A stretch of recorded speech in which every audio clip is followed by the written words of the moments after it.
ભારતના દક્ષિણમાં કેરળ પ્રાંતમાં 1953ની 27મી સપ્ટેમ્બરના દિવસે કોલમ પંથકના આલપ્પાડ ગામે માતા અમૃતાનંદમયીનો જન્મ થયેલ. માતા પિતાએ નામ રાખ્યું સુધામણી. બાળકનો જન્મ થાય ત્યારે બાળક રડે છે, પરંતુ સુધામણીના ચહેરા પર તો જન્મના સમયે મંદ મંદ મુસ્કાન હતી. 5 વર્ષની ઉંમરે પહોંચતા સુધીમાં તો માતા સુધામણી ભગવાન કૃષ્ણના પ્રેમપૂર્ણ ભજનો ગાતા હતા. જ્યારે માતા સુધામણીની ઉંમર 9 વર્ષની થઈ હશે તો તેમના માતા ગંભીર બીમાર થતા ખાટલે પડ્યા અને ઘરનું સઘળું કામકાજ બાળ સુધામણીના શિરે આવી પડ્યું. એટલે ભણતર પણ છૂટી ગયું. કોઈ પણ જાતની ફરિયાદ કર્યા વગર દરેક કામ ભગવાનની સેવા જ છે એવી મનમાં ભાવના રાખી દરેક કામ પૂરી નિષ્ઠા અને પ્રામાણિકતાથી કરતા અને ભગવાન કૃષ્ણનું સ્મરણ કરતા. મોડી રાત સુધી ઘરનું કામકાજ કરીને રાત્રે ધ્યાન ભજન કીર્તન અવશ્ય કરતા. દિવસે જ્યારે સમય મળે ત્યારે આડોશ પાડોશમાં જઈ કોઈના વૃદ્ધ માતા પિતાની પાસે બેસી એમના ખબર અંતર પૂછી દુઃખ દર્દ જાણતા અને વયોવૃદ્ધ પાડોશીઓના દુઃખ દર્દ દૂર કરવા પ્રયત્ન કરતા. એમના કપડાં ધોઈ આપે, એમને નવરાવે ધોવરાવે, પોતાના ઘેરથી ભોજન લાવી પ્રેમથી એમને ખવડાવે. માતા સુધામણી કિશોરાવસ્થાએ પહોંચ્યા ત્યારે ભગવાન કૃષ્ણ પ્રત્યે પ્રેમ ભાવના પ્રગાઢ થઈ ગઈ. એટલે ક્યારેક તો કૃષ્ણ પ્રેમમાં મસ્ત બની નૃત્ય કરવા લાગતા. સંપૂર્ણ વિશ્વમાં કૃષ્ણ જ વ્યાપ્ત છે એટલે કૃષ્ણમાં જ તેઓ ખોવાઈ ગયા. એક દિવસ ભાવ સમાધિમાં મસ્ત માતા સુધામણીને દેવીના મનોરમ દર્શન પ્રાપ્ત થયા. એ અનુભવ પછી માતા સુધામણી ભગવત પ્રેમની ગહેરી અવસ્થામાં રહેવા લાગ્યા. આ ભાવદશા પરિવારના સભ્યો અને ગ્રામજનો કોઈ સમજી શકતું નહોતું, એટલે બધા એમની મશ્કરી કરતા અને પરેશાન કરતા. અંતે એક દિવસ ઘરનો ત્યાગ કરી ભગવાનના ભરોસે ચાલી નીકળ્યા. માતા ધરતીના ખોળે ખુલ્લા આકાશ નીચે એકલા અટુલા ભગવાન પર ભરોસો રાખી જીવન વ્યતીત કરવા લાગ્યા. માતા સુધામણી એકાંત જગ્યામાં ધ્યાન અવસ્થામાં બેસી રહેતા. હવે તો માતા સુધામણી પ્રકૃતિના ખોળે ધ્યાન અવસ્થામાં બેસતા ત્યારે એક ગાય આવીને ત્યાં ઊભી રહેતી. સુધામણી ધ્યાન અવસ્થામાંથી જાગૃત થાય ત્યારે ગાય એના બચ્ચાની જેમ માતા સુધામણીને પોતાના આંચળમાંથી દૂધ પાતી હતી. એક કાળો કૂતરો પણ એમની રક્ષા કરતો. જ્યારે ભાવ વિભોર થઈને ભજન ગાતા તો પશુ પક્ષી પણ નાચી ઉઠતા. આમ સમગ્ર ચરાચર સૃષ્ટિ સાથે માતા સુધામણીએ એકાત્મતા સાધી લીધી. ક્યારેક માતા ધરતીને તેઓ ચૂમી લેતા, ક્યારેક વૃક્ષોને ભેટીને એને ચૂમી ભરતા. સમગ્ર સૃષ્ટિમાં એમને દેવી માતા દેખાતા હતા. ધ્યાન સમાધિ અવસ્થામાં ક્યારેક દિવસોના દિવસો સુધી તેઓ લીન રહેતા. એક ભજનમાં અમ્મા કહે છે, હસતા હસતા દેવીમાં એક પ્રકાશ પુંજ બનીને આવ્યા અને મારામાં સમાઈ ગયા. મારું મન ખીલી ઉઠ્યું અને દિવ્યતાના અનેક રંગોના પ્રકાશમાં સ્નાન કરવા લાગ્યું.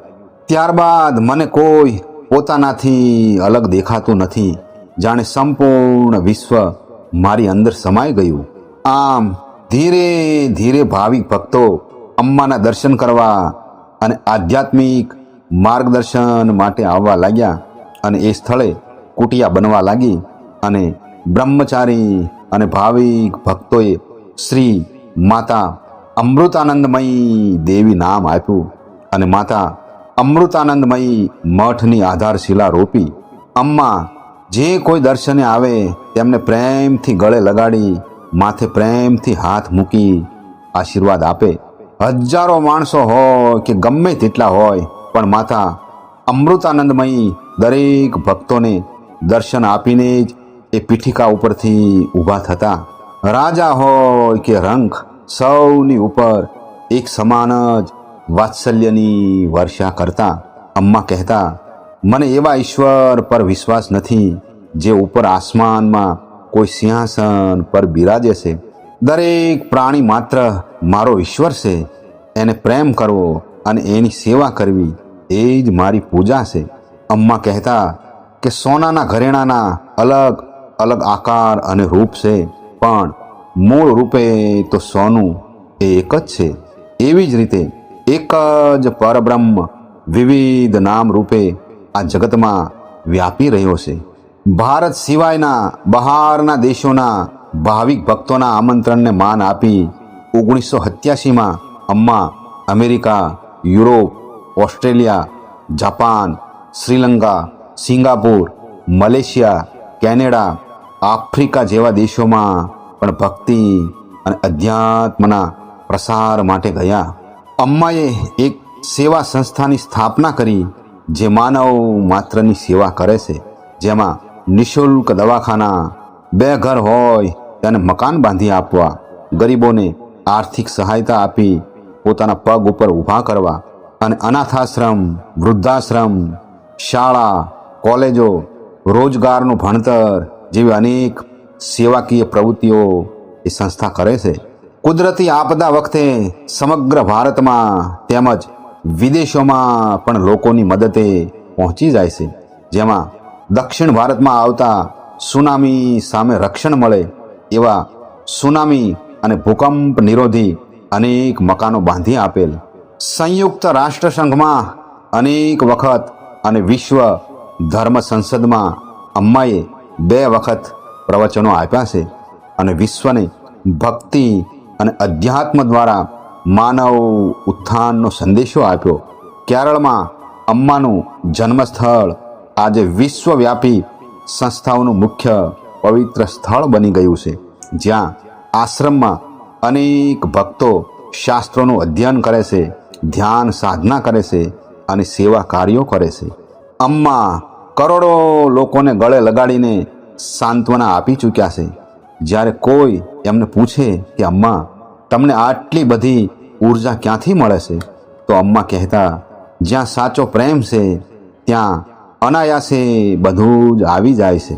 માં અમૃતાનંદમયી કહે છે, જ્યારે તમને ક્રોધ આવે છે તો તમે તમારા શરીરના પ્રત્યેક છિદ્રોમાંથી ઉર્જાને ખોઈ નાખો છો. આપણે કર્મ કરવું જોઈએ. તમારી પાસે કાંઈ ના હોય તો કમસે કમ થોડું ઘાસ વાઢીને પડોશીની ગાયને ખવડાવો. આળસ કરીને બેસી ના રહો. એ દેહ અને મનના આરોગ્ય માટે આવશ્યક છે. દુનિયામાં દરેકે કોઈ પણ પ્રકારના ડર વિના રાત્રે સૂઈ જવું જોઈએ. દરેકે પોતાની રુચિ અનુસાર કમસે કમ 1 દિવસ ભોજન કરી શકાય એવું શરીર સક્ષમ રાખવું જોઈએ. જ્યારે આપણે તાત્કાલિક સુખ માટે ક્ષણભંગુર ચીજોની પાછળ દોડીએ છીએ તો આપણું આયુષ્ય અને આરોગ્ય બંનેનો નાશ થાય છે અને આપણે મનના રોગનો શિકાર થઈએ છીએ અને આપણું યૌવન નષ્ટ થઈ જાય છે. જ્યારે કોઈ ભગવાનને નિસ્વાર્થ અને નિર્દોષ હૃદયથી પોકારે છે તો એ ચૂપ અને અવિચલિત નથી બેસી શકતા. આનંદ અને દુઃખ બંને સમયે ભગવાનને પ્રાર્થના કરો તો કષ્ટ નહીં આવે. ઈશ્વર આપણી અંદર જ છે. તે ત્યાં શુદ્ધ અને નિર્દોષ પ્રેમના રૂપમાં વાસ કરે છે. જીવનની બધી જ આનંદમય ક્ષણોની માફક મૃત્યુ પણ આનંદપૂર્ણ અનુભવ થઈ શકે છે. જેવી રીતે શરીર માટે ભોજન અને ઊંઘ જરૂરી છે, એવી રીતે સ્વસ્થ દિમાગ માટે આધ્યાત્મિકતા અને ભક્તિ જરૂરી છે. દિમાગને સતત જોયા કરો. એ એક ચતુર જૂઠ છે જે તમને પોતાના વાસ્તવિક રૂપ સ્વયંના બારામાં જાગૃત થવાથી રોકે છે.